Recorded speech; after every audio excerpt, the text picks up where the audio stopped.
वर्तमान वालों, अयोध्या में राम मंदिर बनना चाहिए था या नहीं बनना चाहिए था? जोर से बोलो, बनना चाहिए था या नहीं बनना चाहिए था? एक कांग्रेस पार्टी, तृणमूल कम्युनिस्ट सब मिलकर 70 साल तक राम मंदिर के मसले को अटकाते रहे, भटकाते रहे, लटकाते रहे। आपने मोदी जी को 18 सीटें दी, दूसरी बार प्रधानमंत्री बनाया। मोदी जी ने 5 ही साल में राम मंदिर का केस भी जीता, भूमि पूजन भी किया और प्राण प्रतिष्ठा कर कर जय श्री राम कर दिया। भाई और बहनों,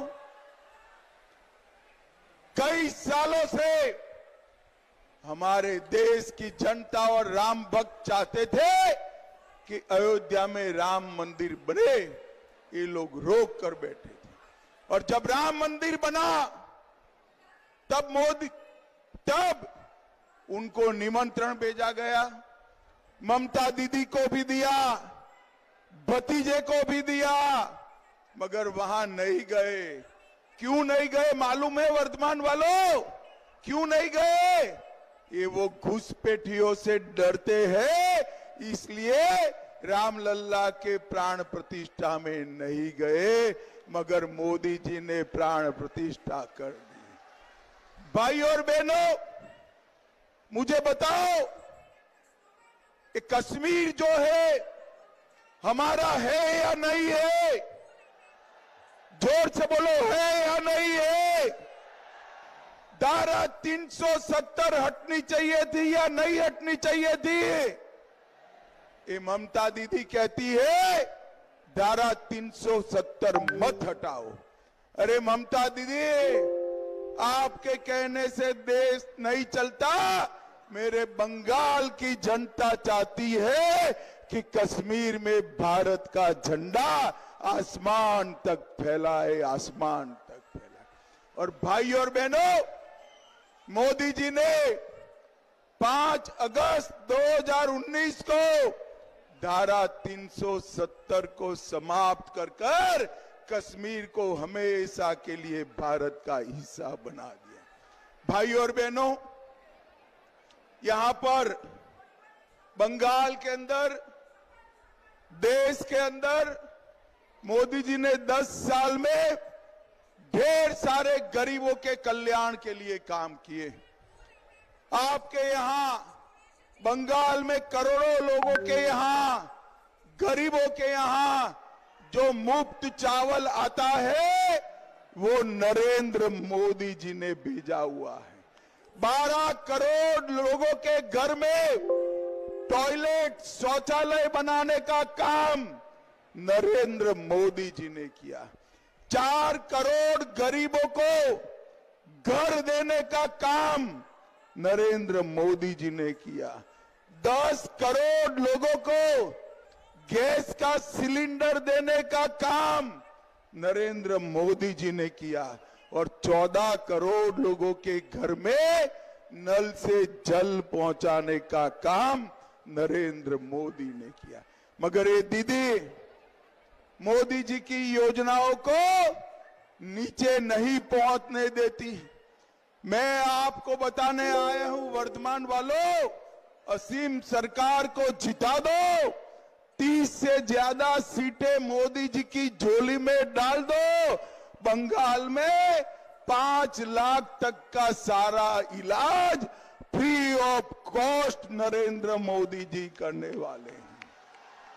भाई और बहनों, ये दीदी और उनका भतीजा अभिषेक दोनों भाजपा से डरे हुए, हमारे नेताओं के होटल बुक नहीं होने देते, उनको गाड़ी नहीं मिलती है। जो होटल बुक होते हैं ममता के गुंडे खाली करा देते हैं। और मित्रों, मैं बताने वाला हूं आपको कि भारतीय जनता पार्टी का कार्यकर्ता डरने वालों में से नहीं है। ममता दीदी, जितना संतरास करना हो वो कर लो, आपका और भतीजे का विदाई अब सुनिश्चित है, आपको जाना है, तय कर दिया है। भाई और बहनों, 21 के विधानसभा चुनाव में बनेश्वर रॉय, संदीप घोष, सुशील मंडल, रोबिन पॉल, सुखदेव प्रामाणिक, बलराम मांझी, काकाली क्षेत्रपाल, दुर्गाबाला बाग, भादु दास, शोभ हांसदा, ये सारे भारतीय जनता पार्टी के कार्यकर्ताओं को दीदी के गुंडों ने मार दिया। मैं आज दीदी बताकर जाता हूं, जिन जिन ने भी ये हत्या करी है, हमारी सरकार बनाने के बाद पाताल में से भी उनको ढूंढकर जेल की सलाखों के पीछे डालने का काम भारतीय जनता पार्टी करेगी। हमारे कार्यकर्ताओं पर चरस गांजा का केस करते और कोर्ट उनको निर्दोष छोड़ देती। ममता दीदी, शर्म करो, शर्म करो। निर्दोष गरीब कार्यकर्ताओं पर नारकोटिक्स के केस करती हो। अब आपके दिन भर गए हैं दीदी, आपके दिन भर गए हैं। भाई और बहनों, मोदी जी की सारी योजनाओं को ममता दीदी अपना नाम लगाकर नीचे भेज रही है। पीएम फसल बीमा योजना, उसको बांग्ला फसल बीमा योजना कर दिया। नरेंद्र भाई ने घर दिया, पीएम आवास, बांग्ला आवास किया। स्वच्छ भारत अभियान, मिशन निर्मल बांग्ला कर दिया। पीएम गरीब कल्याण अन्न योजना, खाद्य साथी योजना, जल जीवन मिशन को जल स्वप्न परियोजना। और इसमें भी मोदी जी ने बंगाल के लिए लगभग 10 लाख करोड़ रुपया भेजा है। कितना भेजा है भाई बताओ तो? मैं फिर से कहता हूं, ध्यान से सुनो। नरेंद्र मोदी जी ने 10 लाख करोड़ रुपया दीदी को बंगाल के विकास के लिए भेजा है।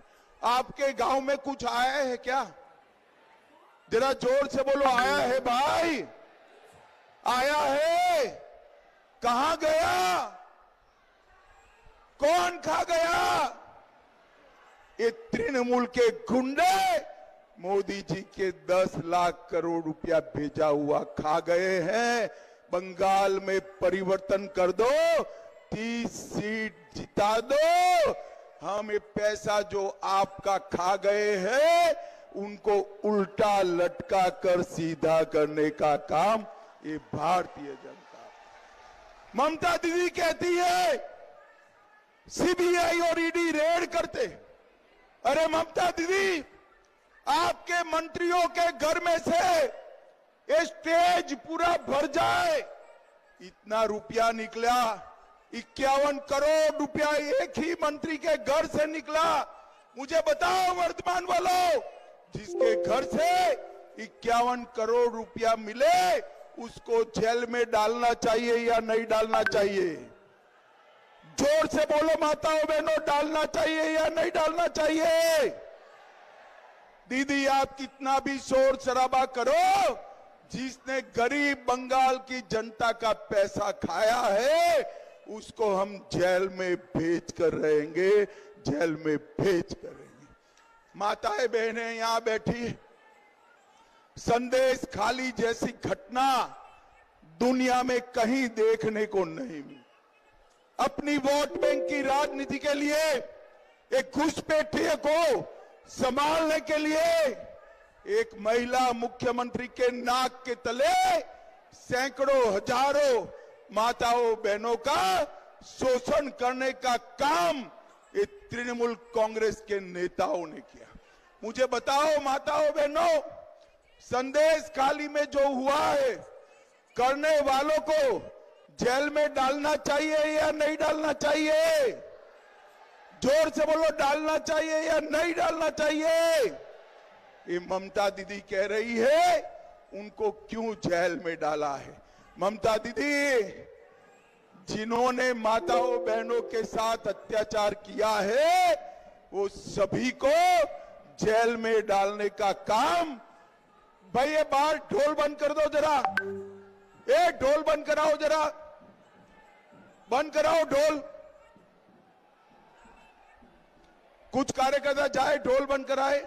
जिन्होंने संदेश खाली में ये अत्याचार किया है वो सबको जेल में डालने का काम भारतीय जनता पार्टी करने वाली है। भाई और बहनों, वर्धमान वालों, मुझे बताओ कि घुसपैठ रोकनी चाहिए या नहीं रोकनी चाहिए? जोर से बोलो, घुसपैठियों को रोकना चाहिए या नहीं रोकना चाहिए? ये ममता दीदी रोकेगी क्या? क्यों नहीं रोकेगी? क्योंकि उसकी वोट बैंक है। मगर मैं बताता हूं, आसाम में भाजपा सरकार बनी, आज घुसपैठ बंद हो गई है और वो दिन दूर नहीं है, यहां पर भी भाजपा सरकार बनेगी। मैं आपको गारंटी देता हूं, परिंदा भी पैर नहीं मार पाएगा, परिंदा भी पैर नहीं मार। भाई और बहनों, बंगाल से जो हिंदू शरणार्थी आए हैं, बहुत जैन शरणार्थी आए, उनको नागरिकता मिलनी चाहिए या नहीं मिलनी चाहिए? जरा जोर से बोलो, मिलनी चाहिए या नहीं मिलनी चाहिए? ये ममता दीदी सीए का विरोध कर रही है। मैं आज ममता दीदी को पूछना चाहता हूं, बांग्लादेश से आए हुए हिंदू, बौद्ध, जैन शरणार्थियों को नागरिकता मिले, इसमें आपका क्या तकलीफ है? उनका तकलीफ है उनकी वो घुसपैठिया वोट बैंक नाराज हो जाएगी। मगर मैं कहकर जाता हूं, एक एक शरणार्थी को नागरिकता देने का काम नरेंद्र मोदी सरकार करेगी। भाइयों